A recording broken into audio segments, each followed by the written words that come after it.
விழுப்புரம் நாகை தேசிய நெடுஞ்சாலையில் உள்ள கெங்கரம்பாளையம் சுங்கச்சாவடியில் சுங்கக்கட்டண வசூல் தொடங்கியுள்ளது.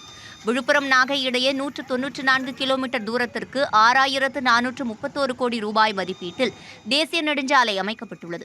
விழுப்புரத்திலிருந்து புதுச்சேரி செல்லும் சாலையில் கெங்கராம்பாளையம் பகுதியில் சுங்கச்சாவடி அமைக்கப்பட்டுள்ளது. இந்நிலையில் இந்த சுங்கச்சாவடியில் வாகனங்களுக்கு சுங்கக்கட்டணம் வசூல் செய்யும் முறை அமலுக்கு வந்துள்ளது.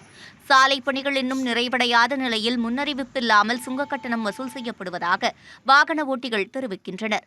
சுங்கச்சாவடியில் சென்சார்கள் சரியாக வேலை செய்யாததால் வாகன ஓட்டிகள் கடும் சிரமத்திற்கு ஆளாகின்றனர். ரோடு வேலையை எனக்கு க்ளீனாக முடியல, இன்னும் குண்டு குழிமாக தான் இருக்குது. அதை விட்டு டோல்கேட் ஓப்பன் பண்ணாங்க. ரோடை ஓப்பன் பண்ணிட்டு தான் டோல்கேட் ஓப்பன் பண்ணோம். அவங்க தெரிஞ்சு ஓப்பன் பண்ணாங்க. ஒரு முன்னறிவிப்பே இல்லை, முன்னறிவிப்பு இல்லாத ஓப்பன் பண்ணியிருக்காங்க. இதை கார், ஜீப், வேன் ஒருமுறை பயணிக்க 60 ரூபாயும், இருமுறை பயணிக்க 90 ரூபாயும், மாதத்திற்கு 1985 ரூபாயும் சுங்க கட்டணமாக வசூலிக்கப்படுகிறது.